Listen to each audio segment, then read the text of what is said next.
Okay, so let's talk about number one, these bar graphs. So your teacher bar graph should look something like this. I had blue for rams, red for falcons, and green for prairie dogs. And I used that throughout, so just compare your colors to mine. But your teacher graph should look something like this. And your student graph should look something like this. Obviously on these, since you can't put it right again, just do your best to get at the right percentages. Follow it across, as long as it's ballpark correct. If you have to create a graph on the AP exam, they're looking for reasonably accurate. They don't expect perfection because they didn't give you a grid to work with here. And so then your segmented bar graph on the third one should look like this. So far, so good? Please let me know if you guys have any questions about how I'm getting these different pieces or why it looks like that.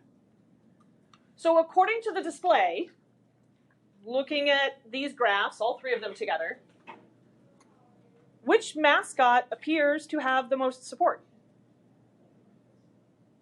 Which one? Sorry. The Rams, absolutely. Rams looks like it has the most support. I said that when you combine, if we were to put the students and the teachers all together, if I combine these two bars together, that's going to be the biggest out of all of them. It's going to be bigger than any other bars if I put them together. If you just have Rams there and you have some rationale or some reasoning for that, you're good. It doesn't have to be my words. So then we get down here to number 4. Upon hearing the results of the survey, the students argued that the decision was incorrect because 100 teachers had been surveyed and 500 students had been surveyed. Use this information to fill in the table below with the number of responses. So the box they gave you up above, up here, had the percentages, but we didn't know how many teachers chose Rams, how many teachers chose Falcons and Prairie Dogs. This table here, we're actually going to fill in those pieces. If 100 teachers were surveyed, how many teachers chose Rams? 80. Because we have 80%, and 80 out of 100 would be 80%. So how many chose Falcons? 10. And Prairie Dogs? Also 10. So total, 100 teachers. So far, so good? It's a little bit different for students because it wasn't just 100 students. How many students was it? 500 students. And what percentage of those 500 students chose Rams? I don't remember what it said in the box. 30%? So how would I figure out how many students out of those 500 picked Rams? Multiply. What are we multiplying together? I agree. What did you say? 500 and 30%, or 0.30. So we're going to do 500 times 0.30. We end up with 150 students that chose Rams. And then what percent was it for Falcons? 60. What's 60% of 500? 300. And then Prairie Dogs was 10%, and 10% of 500 is 50. So we have a total of 100 teachers and 500 students. So my black numbers, if you add the row all the way across, we get those total numbers at the end. So out of all the people that were surveyed, how many people total, I don't care whether they're teachers or students, how many people picked Prairie Dogs? 60. What about Falcons? 310. And Rams? 230. How many times more students were sampled than teachers? 5 times more students. How can we update the graph, the third graph in number 1, to take into account the sample size? Here's what we're going to do. We had this segmented bar graph, right? And that makes it look like these two groups are the same size. But there's 5 times as many students as there are teachers.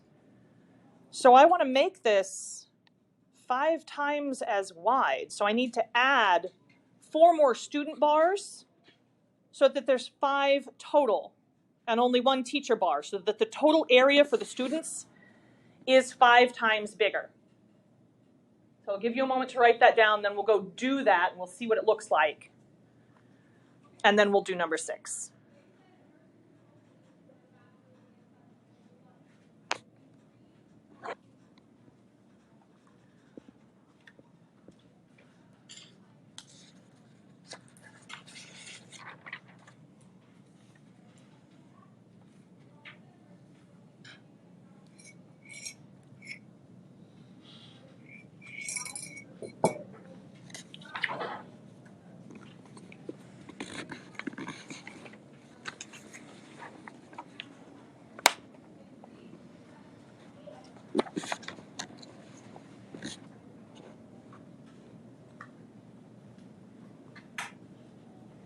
All right, so let's check out what this looks like.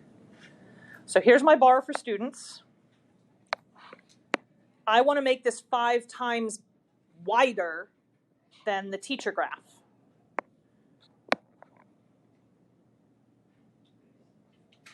So there's 1 more. That's twice as big.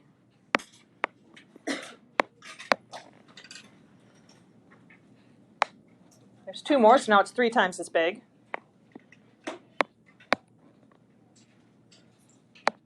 There's 4.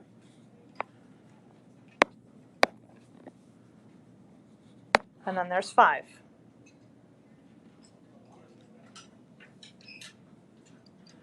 When you look at the graph drawn like this, does it still make it seem like Rams was the most popular of all the people? No.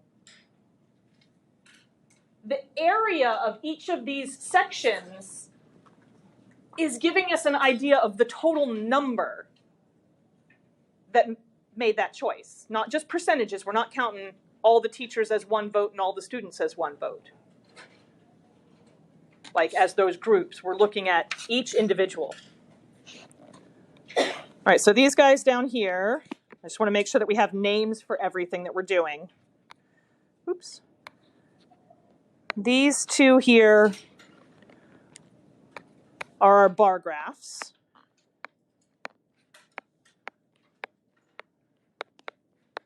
Side-by-side bar graphs. If I have just this much stopping right here, that would be a segmented bar graph.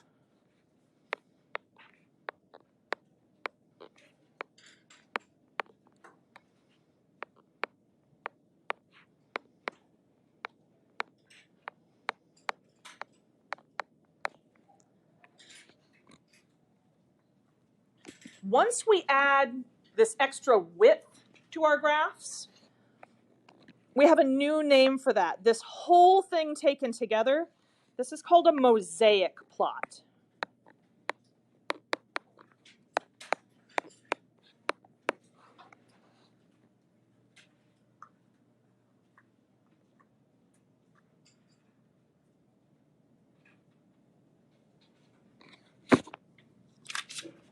Segmented bar graphs are really good if I just want to know what percent of this group and what percent of that group, but it doesn't give me an idea of these groups' sizes.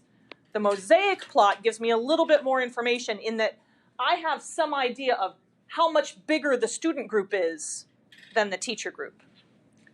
A lot of times with our mosaic plots, we don't have this white space in between. It'll still be labeled at the bottom, and sometimes there will be a black bar to separate the 2 out for you. But most of the time, it's all just kind of run together, and it just looks like this colorful graph.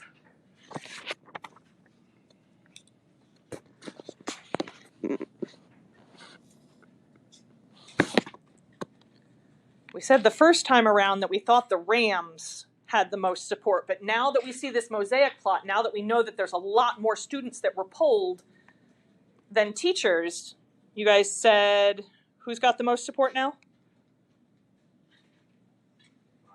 The Falcons have the most support. There were more people that chose Falcons, 310, than any of the other mascots here. Or I could ask this question a slightly different way. Which mascot has the largest total area in the mosaic plot? So if I didn't have that two-way table to go off of, I could look at the mosaic plot and use that to tell who had the most support or which mascot had the most support from the overall area of that space.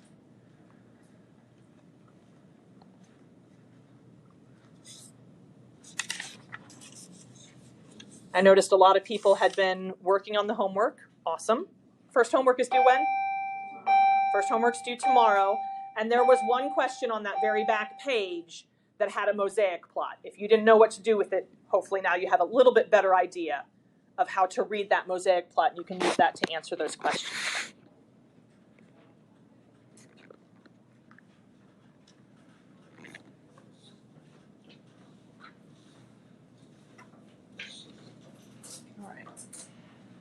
Does anybody need me to leave this up a little bit longer? Cool. Back page then. We had two major learning topics for today. First one, displays for two categorical variables. We've already talked about segmented bar graphs. We talked about the side-by-side bar graphs. Now we've added in mosaic plots. These are specialized segmented bar graphs where the width of the bars is proportional to the size of the group. So if there had only been 200 students surveyed, how much wider would the students' bars be than the teacher bar? What'd you say? Yeah, it'd be twice as big. It'd be twice as wide. If it was 3 times as wide, then there'd be 3 times as many students, and so on and so forth. A lot of times you're going to have to just kind of eyeball this or like measure it with your fingers or something. You're not going to be able to get exact because there's not numbers across that horizontal axis when we're looking at bar graphs. But you can kind of eyeball, well, is this about twice as big? Is this about 4 times as big? Or somewhere in the text, they would tell you information that would allow you to determine exactly how much wider the one is than the other. And then association. If knowing the value of one variable helps us predict the other variables. Segmented bar graphs are different.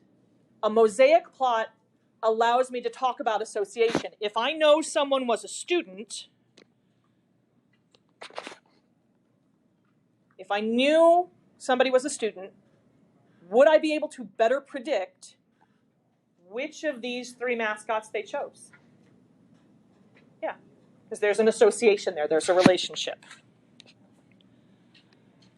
So those are our big ideas there.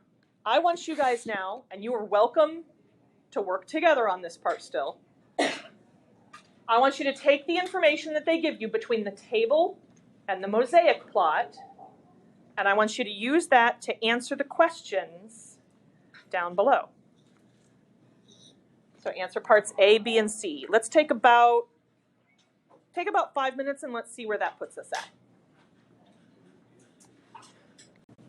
All right, so to answer some of these questions, we can look at the mosaic plot. We can also use the two-way table if we want to be super precise, right?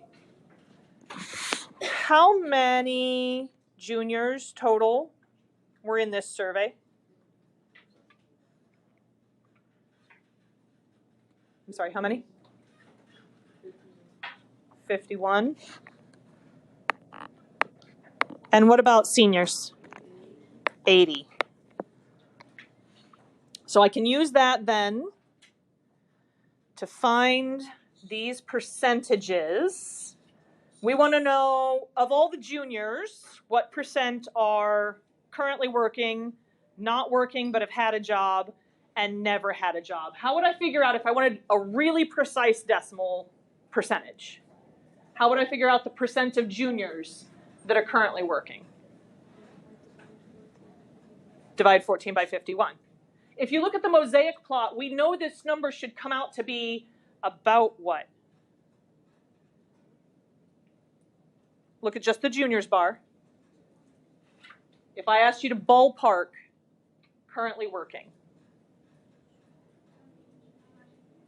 20, something in between 25 and 30, right? Somewhere in there. Let's see what happens when we actually calculate this out. Currently working, 14 over 51, 27.45%. This question always comes up. How many decimal places do we need? The short answer is it depends, which I know is so helpful. Usually, typically in statistics, unless we want to turn it into a percent, 2 decimal places is usually sufficient. 3 is safest, so between 2 and 3. If we're going to write it as a percent, I almost always take it out to 3 decimal places so that I'm showing it didn't come out to be a whole number percentage. It came out to be some part of it. So if we're leaving our answer in decimal form, 2 to 3 places. Percentage form, you want 1 decimal place before your percent sign at least.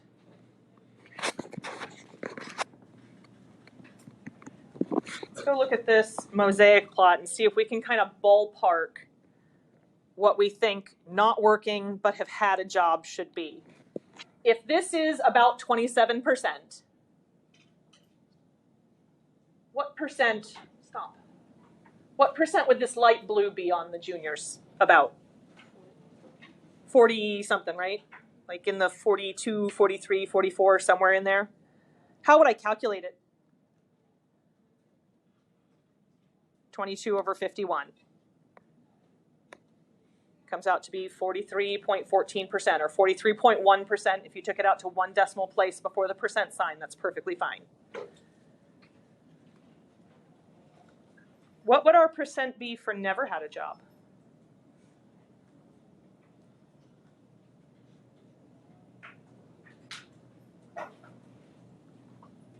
Right about 30%. Just a little bit less, 29.41 if I want to be precise. If you were looking at that segmented bar graph and you grabbed your percentages off of that, you should get within the range of what we had here. I will do my best to be very clear on any tests or quizzes or anything about whether I want you to be precise, use the table, or whether I want you to estimate, use the mosaic plot or the segmented bar graph. If you have any questions, if I give you a question like that and I wasn't super clear, you don't understand which one you're supposed to use, please make sure you raise your hand and ask. I know you can't ask questions like that during the AP exam, but you can ask during class time right now. What was the proportion or percentage of seniors that are currently working?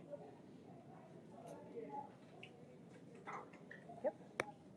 This one came out to be 38-ish, 37.5. This one came out real pretty. What was that one? 50%, not working but have had a job, 50%. And so never had a job would be 12.5%. Yep. If you rounded this one to 37 and you rounded this one to 13, that's fine. At least for this activity. When we need to be really precise, I will do my best to let you know we need to be really precise. You guys will see as we start to do grading of the free response questions, I'll put the grading rubrics up and we'll learn how to read those. And we'll talk about the windows that they give for like a right answer has to be somewhere between this and this on things like that. So they're looking for a range there of right answers. They don't usually get too hung up about rounding issues. So, is there an association between grade level and job experience? Would knowing the grade level of a student help you make a better prediction about whether they are currently working, not working, but have had a job and never had a job? Can you give me one thing on here that you could point to that you're like, if I know that they're a junior, if I know that they're a senior, they're more likely to or less likely to, whatever, give me something to work with. Yes? Juniors are more likely to have never had a job. Yes.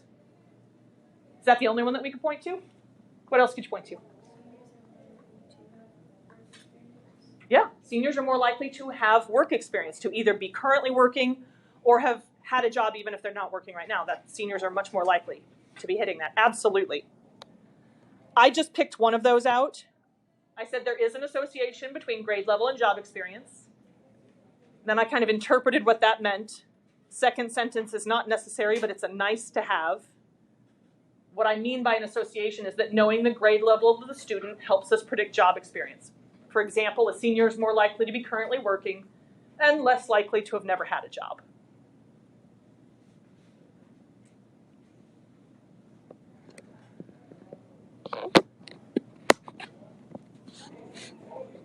That kind of wraps us up for today.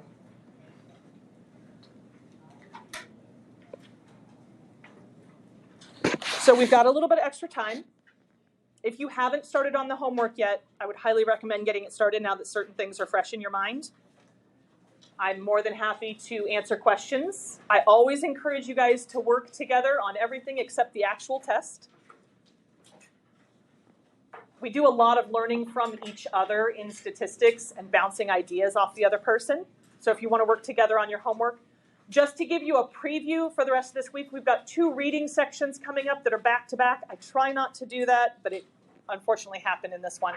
If you wanted to get a head start on the next set of reading, it's pages 30 to 46, but that's not technically assigned until tomorrow. So go ahead and spend the rest of our class time. We got about 15 minutes.